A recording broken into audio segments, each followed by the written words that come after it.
የውጤታማ ሰዎች ልማድ 3 ዋናውን ነገር ዋና አድርግ። በምንም ተአምር በህይወትህ ውስጥ ዋና የሆኑ ጉዳዮች ዋና መሆናቸውን ሳታረጋግጥ አትጓዝ።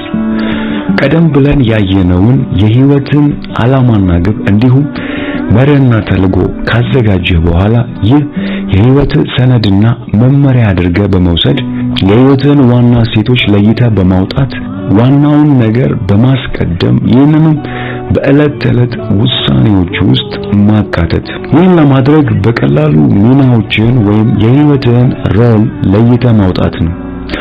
ለምሳሌ አንተ ባለትዳርና የአንድ ትልቅ ተቋም ኃላፊ ነህ ብለን እናስብ። በዚህ መሰረት ባል፣ አባት፣ የድርጅት ኃላፊ፣ ጓደኛ፣ ወንድም፣ ለወላጆች ደግሞ ልጅ የሚሉ ሚናዎች ወይም ሮል በህይወት ውስጥ ይኖርሃል ማለት ነው። በእነዚህ ሚና ወይም ሮል አንጻር ደግሞ ግቦችን ታስቀምጣለህ። እንደ ባል፣ እንደ አባት፣ የድርጅት ኃላፊ፣ ጓደኛ በሚሉ ሚናዎች ወይም ሮሎች ዙሪያ ግልጽና የተብራራ ግቦችን ማኖር። እነዚህን ግቦች ለማሳካትም የጠራ ዕቅድ ማውጣት። ስለዚህ አሁን የመጀመሪያዎቹን 3 የውጤታማ ሰዎች ልማዶች አይተናል። የመጀመሪያው ልማድ ንቁ መሆን ወይም ቢ ፕሮአክቲቭ፣ ሁለተኛው በአእምሮ ጨርሰህ ጀምር፣ ሶስተኛው ልማድ ዋናውን ነገር ዋና ማድረግ። እነዚህ 3ቱም ልማዶች በራስ ላይ የምትሰራቸውና በግል ህይወት ላይ የሚያተኩሩ ናቸው። ደራሲው የመጀመሪያ 3ቱን ልማዶች በራሳችን ላይ የምንሰራቸው እንዲሁም ራሳችንን ድል ለማድረግ የሚረዱ ልማዶች በማለት ይገልጻቸዋል። እነዚህን ልማዶች በትክክል በግል ህይወት ላይ ከሰራህ በኋላ ወደሚቀጥሉት ቀሪ ልማዶች ለመግባት ዝግጁ ትሆናለህ ማለት ነው። ምክንያቱም ቀሪ ልማዶች 4፣ 5 እና 6 አንተ ከሌሎች ጋር ባለ ግንኙነት ላይ የሚያተኩሩ ልማዶች ናቸው። በእነዚህ ልማዶች ውጤታማ ለመሆን ቀደም ብለን ያየናቸውን 3ቱን የግል ልማዶች በተሻለ መልኩ ማዳበርና ማጎልበት እጅግ ወሳኝ ነው። ስለዚህ አሁን ወደ ቀጣዩ 4ኛው ልማድ እናምራ። 4ኛው የውጤታማ ሰዎች ልማድ አሸንፍ ላሸንፍ የሚል መርህ ተከተል። ቲንክ ዊን ዊን። እዚህ ነጥብ ላይ ያሉ አንዳንድ ቁልፍ ሐሳቦችን ስንመለከት አሸንፍ ላሸንፍ ብሎ ለማሰብ በቅድሚያ የተትረፈረፈ አስተሳሰብን ማዳበር ያስፈልጋል። የምንም ነገር እጥረት እንደሌለና መላው ዓለም በመትረፍረፍ የተሞላ መሆኑን ማሰብ። በእጥረት አስተሳሰብ የተሞሉ ሰዎች ላሸንፍ አሸንፍ ከሚለው ሐሳብ ይልቅ ከሌላው ጋር መወዳደር፣ ለራሳቸው ማግበስበስ፣ ሌላው ሲያገኝ ከነሱ የተቀነሰ የሚሄድ ይመስላቸዋል። ለውጥን ይፈራሉ፣ አደጋን ያስወግዳሉ። ነገር ግን የተትረፈረፈ አስተሳሰብ ያለው ሰው ስንመለከት ለጋስ ነው። ከውድድር ይልቅ ከሌሎች ጋር ለመተባበር ይፈቅዳል። ሌሎች ሲያገኙ እንደሚበዛለት የሚያስብ፣ ለውጥን የሚቀሰቅስና የሚያነሳሳ፣ አደጋን ለመጋፈጥና ለመውሰድ ደፋር የሆነ ስብዕናን የተላበሰ ሰው ነው። ስለዚህ ለተትረፈረፈ አስተሳሰብ ራስህን አጋልጥ። ሌላው ሲያገኝ ካንተ እንደሚጎድል ከማሰብ ይልቅ ለመተባበርና አብሮ ለመስራት ራስህን ክፍት አድርግ። እኔ እንዳሸንፍ ሌላው መሸነፍ አለበት የሚለው አስተሳሰብ በእጥረት የተሞላ አእምሮ ማሳያ መሆኑን ተገንዘብ። ለውጥን ከመፍራትና ከመሸሽ ይልቅ ለውጥን የሚቀሰቅስና የሚያነሳሳ ትክክለኛ የሆኑና አዋጭ አደጋዎችን የሚጋፈጥ ስብዕናን በመፍጠር ዙሪያ ራስህን አስለምድ። እንዲህ ያሉ መሰል አስተሳሰቦች የተትረፈረፈ ወይም አበንደንት ማይንድ ሴት ምልክቶች ናቸው። ልማድ 5 በቅድሚያ ሌሎችን ለመረዳት መሞከር፣ በመቀጠል እንዲረዱ አድርግ። አብዛኞቻችን ሌሎችን በምናደምጥበት ወቅት ምላሽ ለመስጠት እንጂ የሚሉትን ለመረዳት በሚል መንፈስ አይደለም። ሌላው በሚያወራበትና ሐሳቡን በሚገልጽበት ወቅት የራሳችንን ሐሳብና አስተያየት ለመስጠት ከመጣደፍ ይልቅ ያን ሰው ለመረዳት መሞከር፣ ቀጥሎ ያ ሰው እኛን ለመረዳት ጥረት እንዲያደርግ በር ይከፍታል። የአንተ ሐሳብ ከሌላው የበለጠና የተሻለ መሆኑን ለማሳየትና ለማስረዳት ከመሞከር በፊት የሌላውን ሰው ሐሳብ በትክክል ለመረዳት ሞክር። በሌላው ሰው ጫማ ውስጥ ሆነ ጉዳዩን ተረዳ። ይህ ውጤታማ የመግባባት ክህሎት ምስጢር ነው። እኛ ሁልጊዜ የምናስበው እንዴት በብቃት የራሳችንን ሐሳብ ለሌላው እንደምናስረዳና እንደምንገልጽ በማሰብ ነው። ይህ ከሰዎች ጋር ውጤታማ ግንኙነት እንዳይኖረን የሚያግደው አንዱና ዋናው ምክንያት ነው። ስለሆነም መጀመሪያ የዛን ሰው ዓለም ለመረዳት እስካልቻልክ ድረስ በዚያ ሰው ላይ ምንም ተጽዕኖ ለማሳደር፣ ስለዚህ በቀጣይ ከሌላ ሰው ጋር በምታወራበት ወቅት ዝም ብለህ አድምጠው። ምላሽ ለመስጠት ሳይሆን ከሚያወራው ወሬ ውስጥ ግልጽ ያልሆነውን ነገር በጥያቄ መልክ በመጠየቅ የበለጠ ነገሩን ለመረዳትና ከሱ አንጻር ነገሩን ለመረዳት በመሞከር ልብ አዳምጥ። ሌሎችን በርህራሄና ለመረዳት ከመሞከር አንጻር ማድመጥ ሌሎች አንተን እንዲረዱ የምታደርግበትና በሌሎች ላይ ተጽዕኖ ለመፍጠር የሚያስችል የውጤታማ ሰዎች አምስተኛው ባህሪ ነው። ስድስተኛው ልማድ አብሮ መስራት።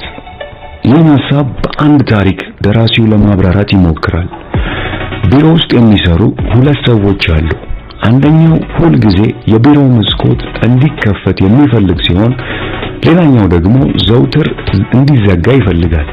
ስለዚህ አንዱ በየቀኑ ወደ ቢሮው ሲገባ መስኮቱን ይከፍታል፣ ሌላኛው ሰውዬ ሲገባ መስኮቶቹን ይዘጋዋል። ብዙም ሳይቆይ ያኛው ሰውዬ ከደቂቃዎች በኋላ ተነስቶ መስኮቱን ይከፍተዋል። እነዚህ ሁለት ሰዎች በየቀኑ የራሳቸውን ፍላጎት ብቻ ለማስተናገድ እየሞከሩ ነው። አንተ ከውጭ ሆነ ይህን ጉዳይ በምትመለከትበት ጊዜ እነዚህ ሰዎች ሁለት አማራጮች ብቻ እንዳላቸው ታስብ ይሆናል። መስኮቱን መክፈት ወይም መስኮቱን መዝጋት፣ አሊያም ግማሽ ጊዜ ክፍት ሆኖ ግማሽ ጊዜ ዝግ ማድረግ ወይም መስኮቱን በግማሽ መክፈት። ነገር ግን ቀደም ብለን ካየናቸው ልማድ 4 እና 5ን በመጠቀም ይህንን ችግር ለማስተካከል መሞከር ይቻላል። አሸንፍ ላሸንፍ በሚለው አራተኛውን ልማድ በመጠቀም የሌላውን ሰውዬ ሐሳብ ለማወቅ ተቀራርቦ መነጋገር።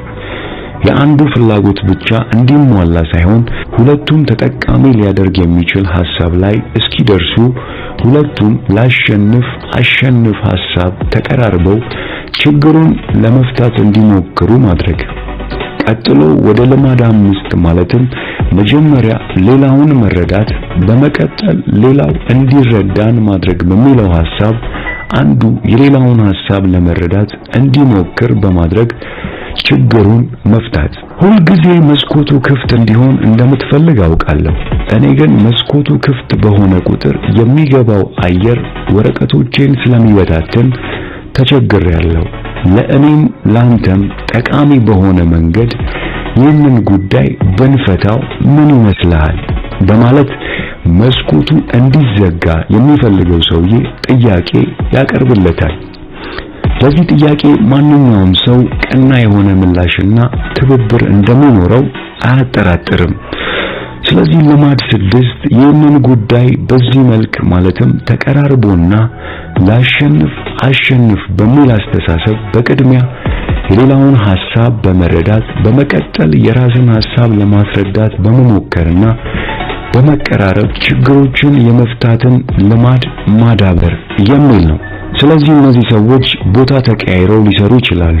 ውጪውን ማየትና ነፋሻማ አየር ለማግኘት ዘውትር የቢሮ መስኮት ክፍት እንዲሆን የሚፈልገው ሰውዬ መስኮቱ አጠገብ ቢሮውን በማዞር በመስኮት የሚገባው ንፋስ ወረቀቶቹን የሚበታተንበት ሰውዬ ደግሞ ከመስኮቱ በተቃራኒ አቅጣጫ በመቀመጥ የሁለቱም ፍላጎት ማለት አሸንፍ ላሸንፍ በሚለው መርህ አንዱ ሌላውን በመረዳት እንዲሁም የራሱን ሐሳብ በማስረዳት በመጨረሻም ተቀራርበው የጋራ ችግራቸውን ከራስ ወዳድነትና ከመኮፈስ ስሜት ተላቀው በዚህ መልክ መፍታት ችለዋል። እነዚህ 4፣ 5 እና 6 ልማዶች ከሌሎች ጋር ባለን ግንኙነት ዙሪያ የምናስመዘግባቸው ድሎች ናቸው በማለት ደራሲው ያብራራል። ልማድ 4 ላሸንፍ አሸንፍ። ልማድ 5 በቅድሚያ ሌሎችን መረዳት፣ ቀጥሎም ሌሎችን እንዲረዱን ማድረግ። ልማድ 6 አብሮ ለመስራት መተባበር የሚሉ ልማዶች ከሌሎች ጋር ባለን ግንኙነት ውጤታማ ለመሆን የሚረዱን ናቸው።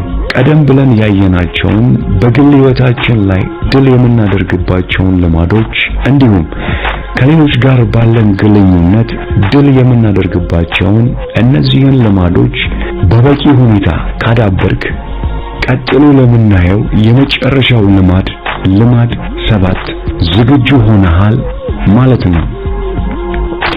የመጨረሻውና 7ኛው ልማድ መጋዙን መሳል የሚል ነው። ይህ መጽሐፍ ለቀጣይ ለውጥና የእድገት ሂደት አጋር እንዲሆን ተደርጎ የተዘጋጀ ነው። ስለዚህ ይህ 7ኛው ልማድ ያየናቸውን 6 ልማዶች ዘውትር ራስን ለማስለመድና ለማሻሻል መጋዙን መሳል የሚል ነው።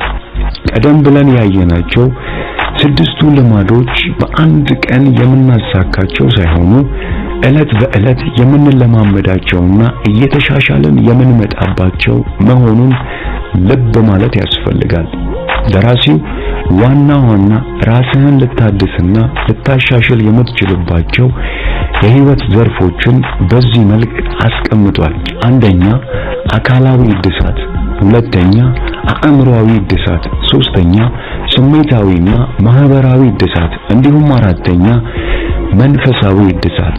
አካላዊ እድሳት በመደበኛነት ወደ ጂም ቤት መሄድ፣ የአካል ብቃት እንቅስቃሴ ማድረግና የተመጣጠነ ምግብ የሚል ዝርዝሮች ሲኖሩት፣ አእምሮአዊ እድሳት እንደ መጽሐፍ ማንበብ ያሉ ነገሮች እንዲሁም ንግግሮችን ማድመጥን ያካትታል። ስሜታዊና ማህበራዊ እድሳት የሚሉት ከሌሎች ጋር ባለን ግንኙነት ውጤታማ በሆነ መልኩ መስራት የሚል ሐሳብን ያዘለ ነው።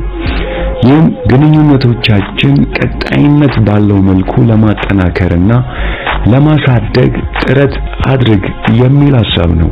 በመጨረሻም ለመንፈሳዊ እድሳት ልታደርጋቸው የምትችላቸው የተለያዩ ነገሮች አሉ። ጠዋት ላይ ጸሎት ማድረግ፣ ቃሉን ማንበብ፣ ከሌሎች ጋር ህብረት ማድረግ የሚሉ ዝርዝሮችን በውስጡ ይዟል። ይህን የመጨረሻውን ልማድ 7 እንደ ካይዘን ፍልስፍና ልትመለከተው ትችላለህ። ዘውትር በአንድ ነገር ላይ ቀጣይነት ያለው መሻሻል ማድረግ። ስለሆነም ቀደም ብለን ያየናቸውን 6ቱን የውጤታማ ሰዎች ልማዶች በወረቀት ላይ አስፍርና ዘውትር ልታየው በምትችልበት ቦታ ለጥፍ። ይህንን መጽሐፍ ፈጠን ባለ መልኩ ለማጠቃለልና ከላይ ያየናቸውን ነጥቦች አጠር ባለ መልኩ ለማስቀመጥ የፓራዳይም እና ፕሪንሲፕል ጽንሰ ሐሳቦችን መረዳት ለለውጥ እጅግ በጣም አስፈላጊ ነው። ምክንያቱም ሁላችንም የተለያየ ፓራዳይም ስላለን፣ ይህ ማለት ሁላችንም የተለያየ ዓለም ምልከታ አለን።